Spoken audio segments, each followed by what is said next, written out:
कलशों से नावे जग समगालो रे, कलशा डालो रे, कलशा डालो कमालो रे पुण्य भाई, डालो संभालो रे पुण्य भाई।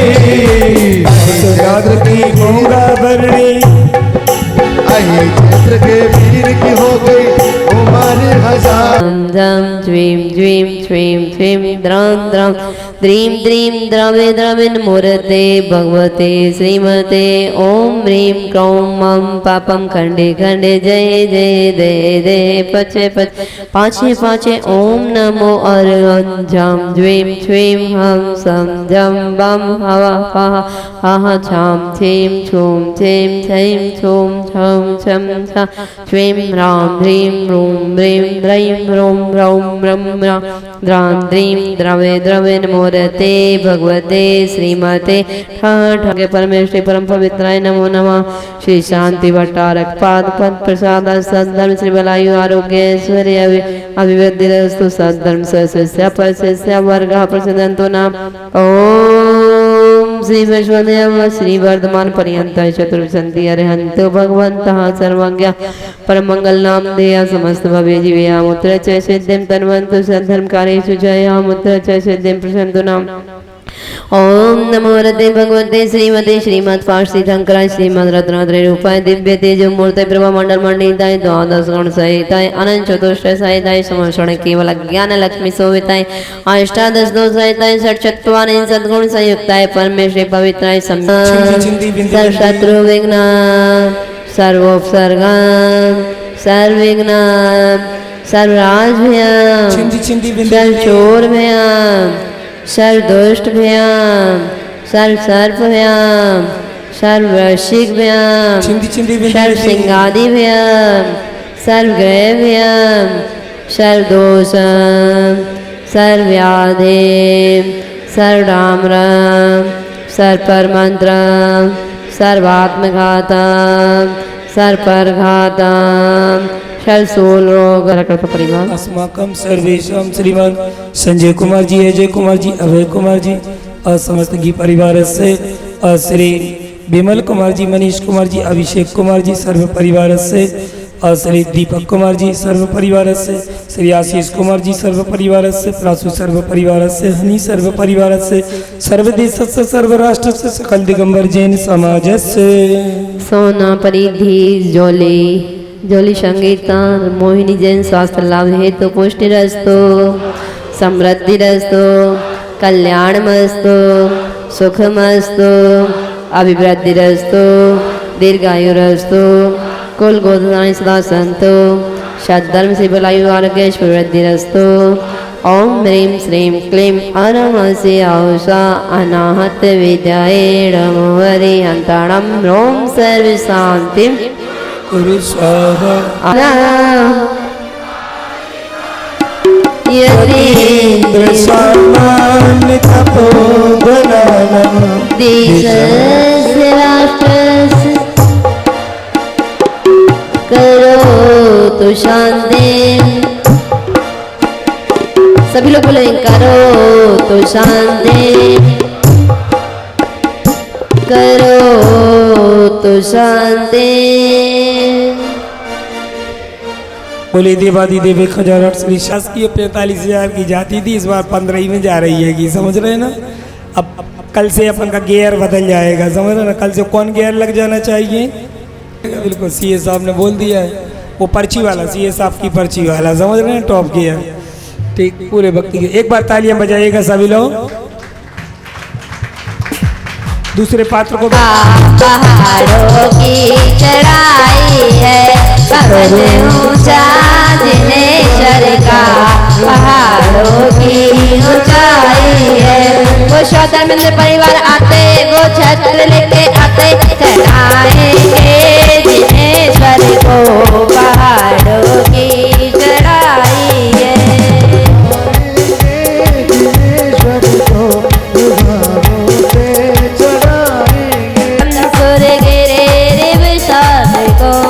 ओ महिला मंडल आती, चवर लेके आती, ओ भक्तगण आते, चवर लेके आते, चढ़ा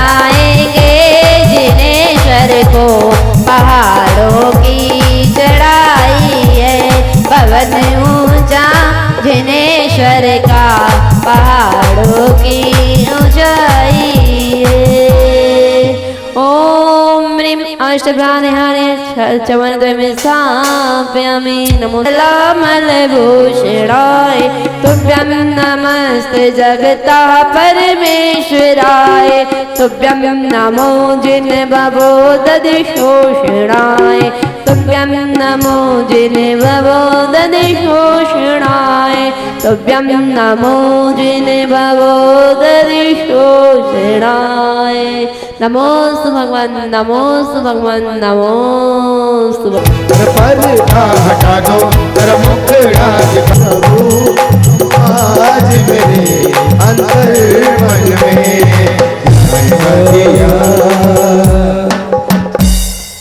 शास्त्र भेंट करने का गौरवशाली अवसर। मरण दुख मेट दो दुख मेट दो मरण दुख मेट दो भेंट करने के लिए जगत में करेंगे आज का मंगलाचरण।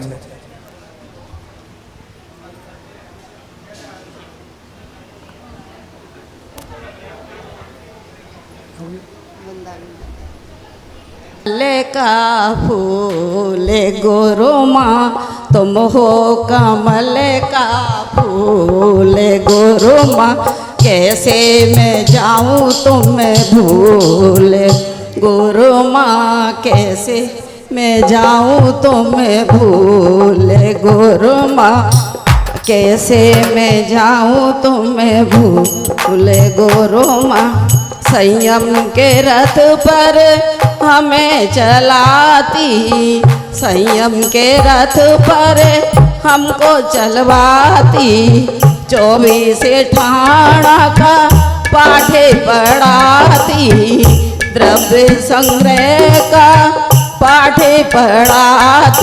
चलते हैं उत्तम सत्य धर्म की ओर और उत्तम सत्य धर्म क्या कह रहा है उसको अपने जीवन में उतारना है। जो सत्य पुरुष ज्ञान और चारित्र के कारण भूत सत्य वचन ही बोलते हैं उनके चरणों की रज पृथ्वी को भी पावन बना देती है।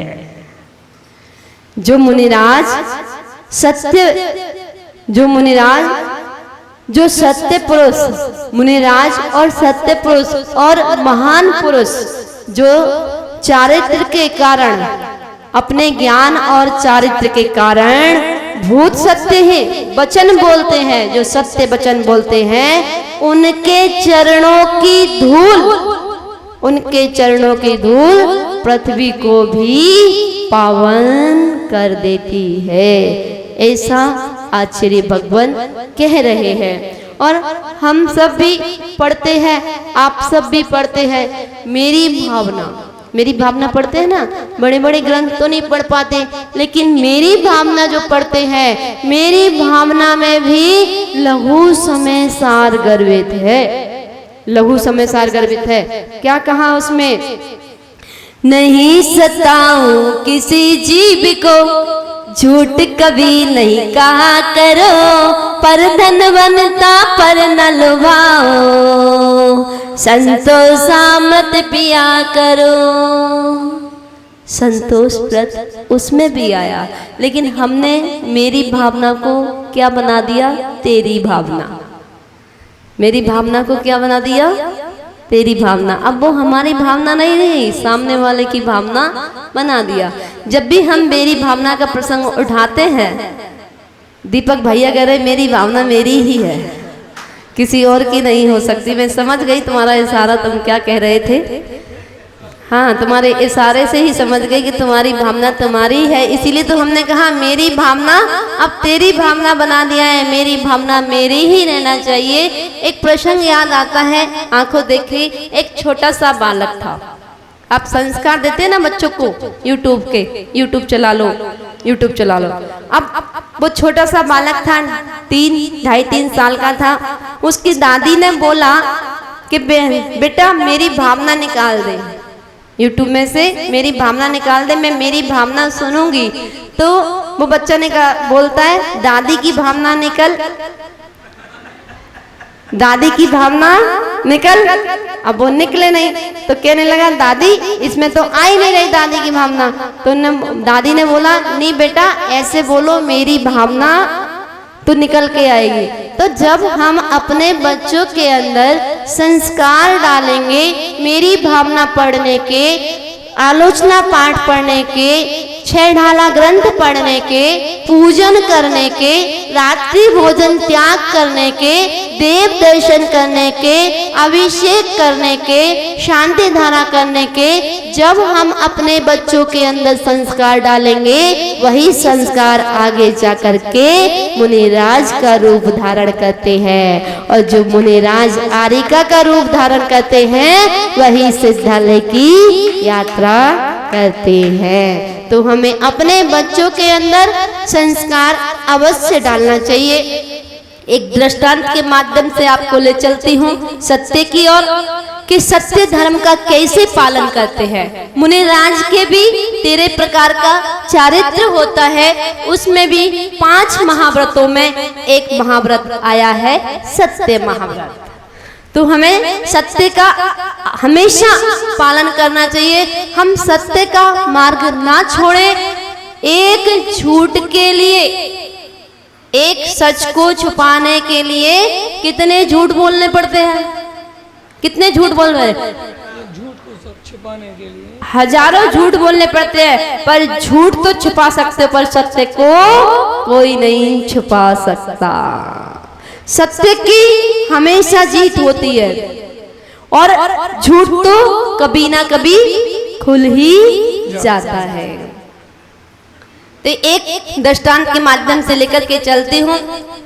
एक नगर में बहुत बड़ा राजा रहते थे, राजा रहते थे।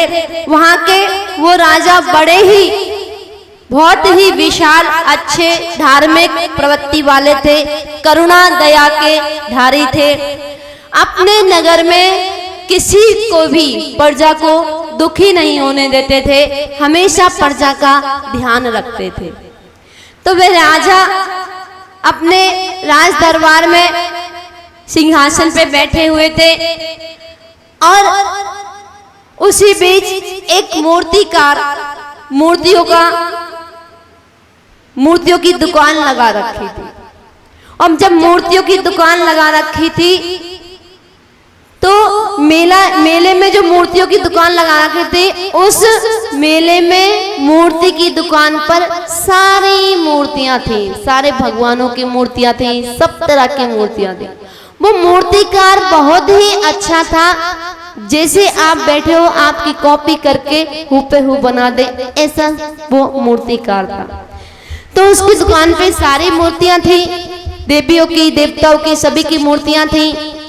एक मूर्ति उस पर शनि की थी, शनि की मूर्ति। तो सारी मूर्तियां तो बिक गई, पर एक मूर्ति रह गई। कौन सी? शनि की मूर्ति रह गई।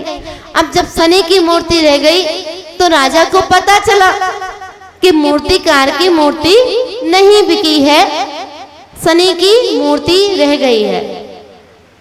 जब राजा के पास ये संदेश आया तो राजा ने अपने सेवकों को स्वीकृति दे दी कि जाओ तुम शनि की मूर्ति ले लो और अपने राजमहल में रख दो।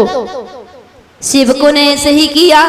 वो शनि की मूर्ति लेकर के और बाजार से खरीद करके उस मूर्तिकार से लेकर के राजमहल में रख दी गई। अब जैसे ही मूर्ति रख दी तो राजा रात्रि की बेला में विश्राम कर रहे हैं और उन्हें दिखाई दे रहा है कि एक सजी धजी महिला दरवाजे की तरफ जा रही है। क्या देखते हैं वो? एक सजी धजी महिला दरवाजे की ओर जा रही है। हल्की सी नींद खुलती है और वह पूछते हैं कि आप महल के बाहर कहाँ जा रही हो और आप कौन हो? तो वह सजी धजी महिला कहती है मैं लक्ष्मी हूँ और जहाँ शनि का वास होता है वहाँ लक्ष्मी नहीं रुकती है। कोई बात नहीं, राजा सो जाते हैं और लक्ष्मी गेट के बाहर चली जाती हैं। अब फिर देखते हैं कुछ नींद में फिर डूबते जा रहे हैं, तो देखते हैं कि कोई पुरुष कृति सामने से चली जा रही है। अब फिर वह नींद में ही पूछते हैं कि ये जो पुरुष आकृति इतनी सुंदर है, ये कहाँ जा रही है? तो पूछते हैं तुम कौन और कहाँ जा रहे हो? तो वह पुरुष कृति कहती है कि राजन, मैं वैभव हूँ और जहाँ शनि का वास होता है, जहाँ लक्ष्मी नहीं रुकती है, तो वहाँ वैभव भी क्या करेगा, मैं भी जा रहा हूँ। कोई बात नहीं, राजा शांति से फिर सो जाते हैं। फिर देखते हैं एक सुकुमारी कन्या धीरे धीरे दरवाजे की ओर जा रही है और फिर वो नींद में ही बोलते हैं कि सुकुमारी, बहुत सुंदर कन्या, ये दरवाजे की ओर जा रही है, आखिर ये है कौन? तो पूछते हैं, हे कन्या, तुम कहाँ जा रही हो और तुम कौन हो? तो वह कन्या कहती है, मैं कीर्ति हूँ और जहाँ आपके यहाँ शनि का वास है, जहाँ लक्ष्मी नहीं रहती है, जहाँ वैभव नहीं रहता है, तो वहाँ कीर्ति भी क्या करेगी? तो कीर्ति भी चली जाती है। अब देखते हैं कि नींद में है और जैसे ही नींद खुलती है, सुबह प्रातःकालीन होता है और उनका पुत्र जब आता है, वह देखता है पूरा कोष खाली हो गया, पूरा राज दरबार में कुछ नहीं बचा, सब लक्ष्मी चली गई, वैभव चला गया, कीर्ति चली गई। तो पुत्र ने भी मुख मोड़ लिया और पुत्र भी चला गया। जब रानी देखती है कि लक्ष्मी चली गई, वैभव चला गया, कीर्ति चली गई, पुत्र भी चला गया, तो अब मैं क्या करूंगी? तो वह भी पियर चली जाती है, क्योंकि महिलाओं के पास तो एक ही धमकी होती है बस, पुरुषों के पास तो वो धमकी होती नहीं है। तो महिलाओं के पास एक ही धमकी होती है, अगर तुमने मेरी बात नहीं मानी तो मैं चली अजमेर, मैं चली बम्बई, मैं चली कलकत्ता, मैं चली दिल्ली, बस हाँ, मायके जहाँ जहाँ भी मायका है, तो महिलाओं के पास एक ही धमकी होती है, मैं तो पियर जा रही हूँ। तो पियर के डर की माने भैया लो 9 लाख का हार पहन लो, तुम उनकी पूर्ति करनी पड़ती है। तो रानी ने भी कहा कि जब सब ही चला गया तो मैं यहाँ क्या करूंगी? वह भी पियर को चली जाती है। अब तक भी राजा शांत है, कुछ नहीं कहा और राजा विश्राम कर रहे हैं। अब देखते हैं कि कोई सुंदर सा आकार लिए और बाहर की ओर पुरुष ऐसा देखते हैं, सुंदर वाइट कपड़ों में कोई बाहर जा रहा है और जैसे ही पूछते हैं कि ये आकृति किसकी है, कौन हो तुम और कहाँ जा रहे हो? तो वह आकृति कहती है, मैं सत्य हूँ, जहाँ लक्ष्मी नहीं हो, जहाँ वैभव नहीं हो, जहाँ कीर्ति नहीं हो, जहाँ पुत्र नहीं हो, जहाँ पत्नी नहीं हो, जहाँ शनि का निवास हो, तो मैं सत्य भी क्या करूँगा? तो राजा एकदम चिंतित हो जाता है और उस सत्य के पैर पकड़ लेता है। कहता है, हे सत्य महाराज, अगर तुम ही चले जाओगे तो मैं इस घर में क्या करूँगा? तुम्हारे कारण तो मैंने लक्ष्मी को भेज दिया, तुम्हारे सत्य के कारण तो मैंने वैभव को विदा कर दिया, सत्य के कारण कीर्ति को भेज दिया, सत्य के कारण पुत्र को भेज दिया, सत्य के कारण रानी को भेज दिया। अब तुम भी चले जाओगे तो इस घर में मैं क्या करूँगा? मैं तुम्हारे बिना नहीं रह सकता, सत्य के बिना नहीं रह सकता, बाकी सब चीजों के बिना रह सकता हूँ पर सत्य के बिना नहीं रह सकता। जैसे ही सत्य देखता है कि ये इनके मन में सत्य के प्रति इतनी श्रद्धा अगाध श्रद्धा और इन्होंने सबको विदा कर दिया, लेकिन ये सत्य के पैर नहीं छोड़ रहे हैं, तो सत्य आकर के रुक जाते हैं और जैसे ही सत्य उनके हृदय में वास हो जाते हैं, वैसे ही लक्ष्मी भी वापस आ जाती है, वैभव भी वापस आ जाता है, कीर्ति भी वापस आ जाती है, पुत्र भी वापस आ जाता है और रानी भी वापस आ जाती है। राजा का वैसे ही महल और पूरा सब कुछ जैसे उसका राज दरबार था, वैसे ही सब संपन्नता उनको मिल जाती है। किसके कारण? सत्य के कारण। इसलिए हमें सत्य का सहारा कभी नहीं छोड़ना चाहिए, सत्य को कभी नहीं छोड़ना चाहिए। हवा जब तेज चलती है तो पत्ते टूट जाते हैं, हवा जब तेज चलती है तो पत्ते टूट जाते हैं। मुसीबत के दिनों में अच्छे अच्छे छूट जाते हैं, मुसीबत के दिनों में अच्छे अच्छे छूट जाते हैं। बहुत मजबूर है हम, झूठ तो बोला नहीं जाता। सभी के साथ घटना घटती है, वो बता रही हूँ। बहुत मजबूर है हम, झूठ तो बोला नहीं जाता। अगर सच बोलते हैं तो रिश्ते टूट जाते हैं, अगर सच बोलते हैं तो रिश्ते टूट। भले ही देर से आए मगर वो वक्त होता है, भले ही देर से आए मगर वो वक्त होता है। हकीकत खुल ही जाती है, मुखौटे टूट जाते हैं। हकीकत खुल ही जाती है, मुखौटे टूट जाते हैं। खुशबू आ नहीं सकती कभी कागज के फूलों से, खुशबू आ नहीं सकती कभी कागज के फूलों से। और झूठ को कभी छिपा नहीं सकते। आप कितने भी झूठ बोल लेना, फिर भी सच को छुपा नहीं सकते। सच में इतनी ताकत होती है, इतनी ताकत होती है कि सारे झूठ एक तरफ और एक सत्य एक तरफ।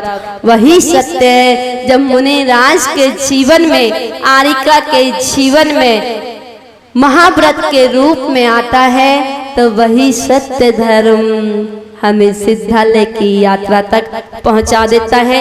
बोली का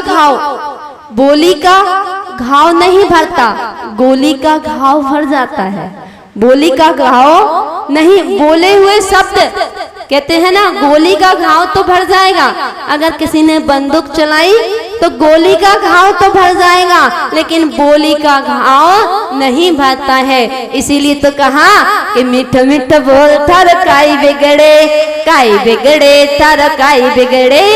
मीठ मीठ बोल थर काई बिगड़े, काई बिगड़े थर काई बिगड़े। ओ सोच समझ ले स्वार्थ का संसार, लाख यतन कर छोटे ना गरवार। तू जान ले पहचान ले, संसार किसी का घर नहीं, कब निकले प्राण मालूम नहीं। मीठ मीठ बोल थर काई बिगड़े, काई बिगड़े थर काई बिगड़े। अपनी भाषा शैली को हम जितना सरल बनाएंगे, हम जितना सुनने की क्षमता रखेंगे, सुनने वाले की जीत होती है और सुनाने वाले की कभी जीत नहीं होती।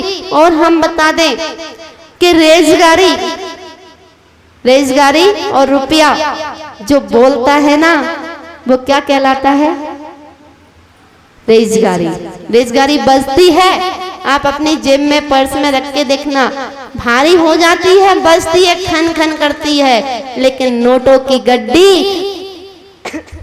भले ही 2000 के नोट की विदाई हो गई, पर आवाज नहीं करी, कभी आवाज नहीं हुई। गड्डियों की गड्डियां रखी रहती, 500 के नोट की गड्डी हो चाहे 2000 के नोट की गड्डी हो।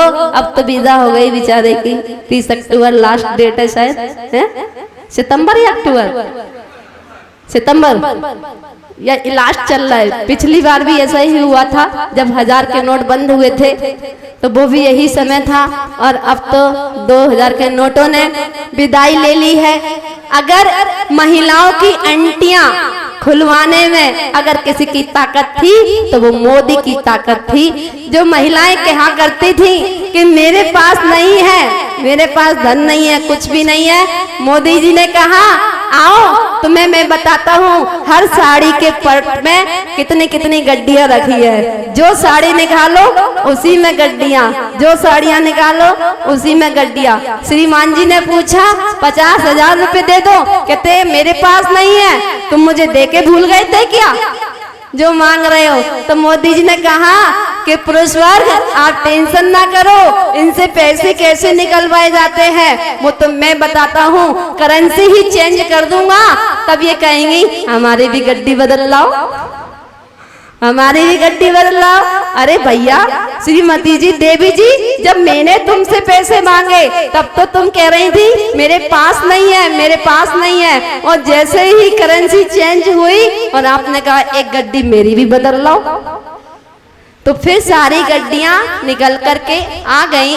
इसलिए हमें झूठ नहीं बोलना चाहिए, हमें सच का हमेशा साथ देना चाहिए। और सत्य धर्म का जो पालन करता है वो भव से पार हो जाता है। एक बार की घटना है, एक बार की घटना है कि एक किसान बहुत गरीब था। एक किसान बहुत गरीब था, उसके एक बेटी थी, रोजाना लकड़ी लेकर के आता था जंगल से और लकड़ी बेच करके अपने बच्चों का पालन पोषण करता था। एक दिन जंगल में उसे लकड़ी ना मिली और वह पेड़ के नीचे सो गया। वहां उसे एक शेर दिखाई दिया, ये बच्चों की कहानी है। एक शेर दिखाई दिया और शेर ने बोला कि तुम यहाँ क्यों सो रहे हो। तो किसान ने कहा कि आज मुझे लकड़ी नहीं मिली है और मैं बहुत गरीब हूँ, मुझे अपनी बिटिया की शादी करनी है, पर मेरे पास बिटिया के लिए शादी करने के लिए धन नहीं है। शेर ने कहा जाओ तुम उस गुफा में जाना और उस गुफा में जाकर के जितना तुम्हें धन चाहिए उतना धन ले लेना। वह जाता है गुफा के अंदर किसान और देखता है वहां तो पूरा रत्न, सोना, चांदी, जवाहरात भरा होता है और कहता है जितना तुम्हें चाहिए उतना तुम ले जाओ। तो वह किसान क्या करता है, उस गुफा में से धन निकालता है और अपने घर ले जाता है। अपने घर ले जाता है तो वो किसान की पत्नी कहती है आज ये धन तुम कहाँ से लेकर के आए हो, इतना सारा धन। तो उसने कहा कि मुझे जंगल में शेर मिला था और शेर को मैंने अपनी सारी कहानी बता दी, तो शेर ने कहा तुम अपनी पुत्री का विवाह कर लो, तुम्हें जितना धन चाहिए वो धन ले जाओ। ठीक है, तो उन्होंने कहा तुम्हारे लिए जब शेर ने इतना सारा धन दिया है तो तुम शेर को अपनी बिटिया की शादी में बुलाओ। उसने कहा ठीक है। तो वो जंगल फिर से जाता है दूसरे दिन और जाकर के वहीं वो शेर मिलता है। तो शेर से कहता है वह किसान कि तुमको मेरी बिटिया की शादी में जरूर आना है। तो शेर भी स्वीकार कर लेता है।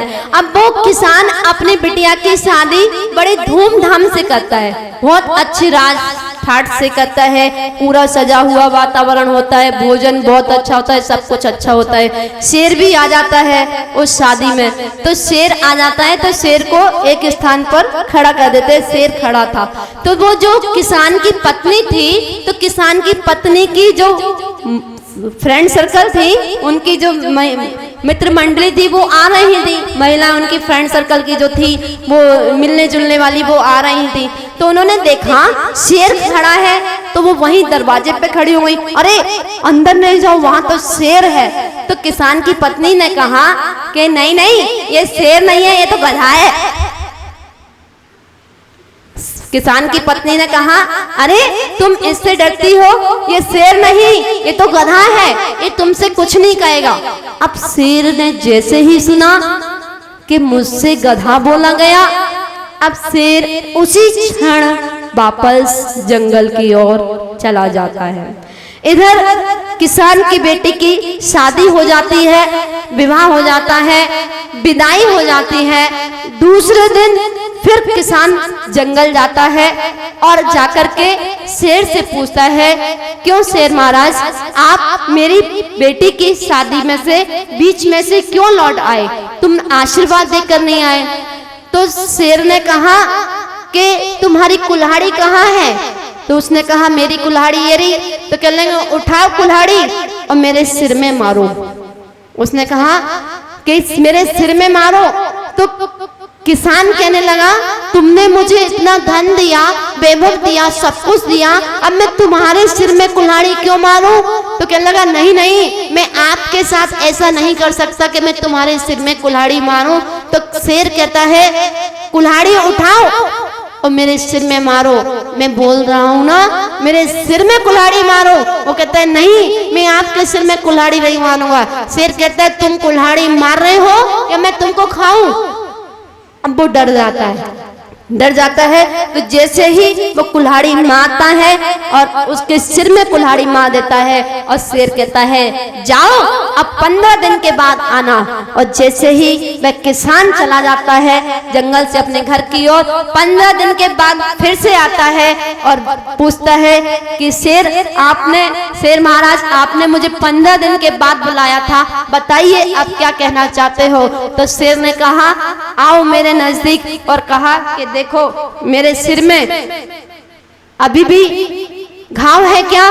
तो वो किसान कहता है नहीं। तो कहता है कि देखो मेरे सिर में निशान नहीं है, तुम 15 दिन पहले कुल्हाड़ी तुमने मारी थी, वो सिर का घाव तो मेरे भर गया। तो कहने लगे तुम लौट के क्यों आए? तो तब उसने सारी कहानी बताई कि मैं तुम्हारी पुत्री को आशीर्वाद देने गया था, मैं वहाँ खड़ा था, लेकिन तुम्हारी पत्नी ने कहा ये शेर नहीं है, ये गधा है। गोली का घाव तो भर गया, गोली का घाव तो भर गया, पर बोली का घाव नहीं भरता है। आज भी मुझे वो शब्द चुभते हैं कि मुझसे गधा कहा गया था, इसलिए मैं आ गया। और फिर उस किसान ने उस शेर के सामने क्षमा मांगी और अपनी पत्नी को भी लेकर के आया, बच्चों को भी लेकर आया, पूरे परिवार के साथ क्षमा मांगी। इसलिए कहते हैं कि बोली का घाव नहीं भरता, गोली का घाव भर जाता है। हम सब लोग भी, आप सब लोग भी, हम कितने कितने वर्षों की बातों को याद रखते हैं। शादी के 15 साल पहले, 20 साल पहले सासू माँ ने क्या कहा था, जिठानी ने क्या कहा था, हम 18 साल पहले, 20 साल पहले, 25 साल पहले की बातों को याद रखते हैं, अपने सर पर वजन लाद कर रखते हैं। अगर हम आपसे कहें कि आपके घर में सन 2015 का कैलेंडर मिल जाएगा क्या? मिलेगा क्या? अगर किसी के यहाँ सन 2015 का, 17 का, 18 का, 20 का कैलेंडर मिल जाए, ओरिजिनल कैलेंडर मिल जाए, तो हम आपको इनाम देंगे। लेकिन आपके यहाँ वह कैलेंडर तो सन 2022 का भी नहीं मिलेगा और शब्दों का खजाना 18 साल पहला, 20 साल पहला, 30 साल पहला, एडिटिव जैसा का तैसा आज भी वो शब्द वैसा का वैसा ही नजर आता है। 20 साल पहली घटना और जब याद करते हो तो ऐसा एहसास होता है कि तत्काल गुजरी है, ये कब तक जाएगी? 6 महीने से ज्यादा कहाँ ले जाएगी? अनंतानुबंदी अनंत संसार का भ्रमण कराएगी। जब हम अपने घर में पुराने कैलेंडरों को नहीं रख सकते तो पुरानी बातों को क्यों रखते हैं? किसी ने कहा भी है कि जब आप एक गंदे पात्र में दूध नहीं ले सकते, अगर आपके यहाँ कोई दूध वाला आए और आपका पात्र गंदा हो, आप उसमें दूध ले लोगे क्या? ले लोगे? जो गंदे पात्र में भी बिना मजे बर्तन में दूध ले ले, उसका नाम आगरा। ऐसा ही है ना? है? ले सकते हो क्या? नहीं। आप सोचिए, विचार करिए, जब आप गंदे पात्र में दूध नहीं ले सकते, अगर आपने गंदे पात्र में दूध ले लिया तो वह दूध फट जाएगा। तो आप सोचिए कि मन को गंदा करने में, क्या गंदे मन में, क्या आपके मन में जो गंदगी भरी पड़ी है उसमें भगवान निवास करेंगे क्या? आएंगे क्या?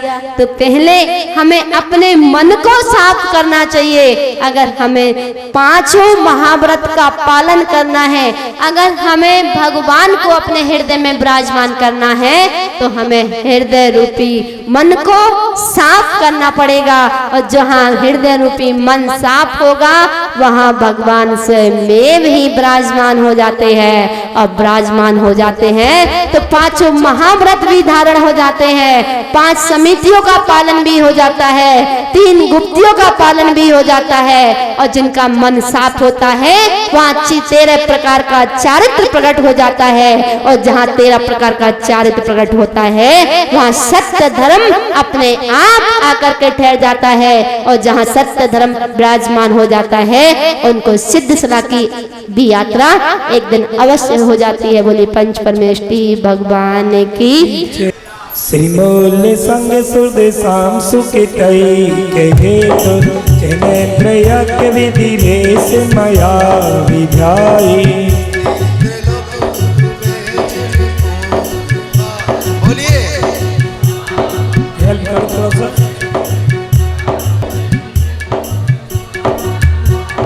सच चलत विमल बोध सुधा पिलवाए, आयत स्थिताए। द्रव्यस्य श्रुतिमधिगम्यता रूपं भवस्य श्रुतिमधिकामधिगम्यताम्। आलम्बननि विविधानि बलं विबलगन, उताते यज्ञ पुरुषस्य करो वियज्ञम्। ज्वलत विमल केवल भोग बनौ, पुण्यम समग्र महीने के मना होमी। एक नया कल्चर आया है, उस कल्चर को बदलना है अपन को।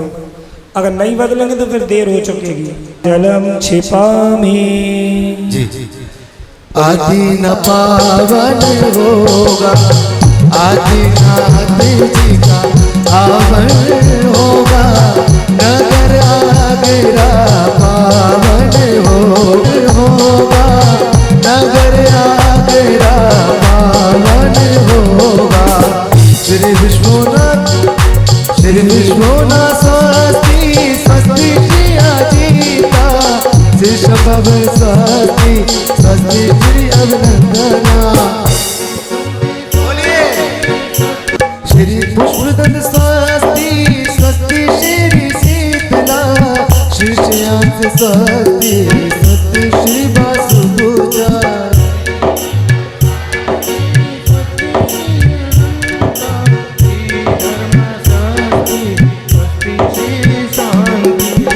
श्री मल्ली स्वस्ति स्वस्ति श्री मुनि सुव्रता।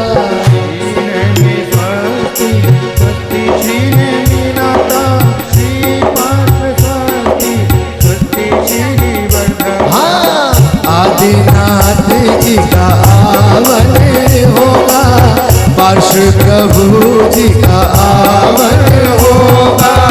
नगर आगरा पावन होगा। कोष्ठस्य दानो ब्रह्मे के बीनो, संधीन संसोत पानानुसारी। बंद करो बोलो बोलो। संस्पर्शनं श्रवण चतुरा दास्वादानंद्राते विलोकनानि। म्यूजिक चलेंगे। रूपित वशिष्ठ में शंप्रभा में आदित्य मदप्तमाप्ता।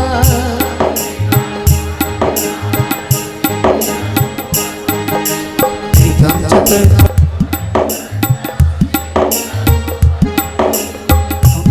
श्री विशाल विशाल श्री विशाल विशाल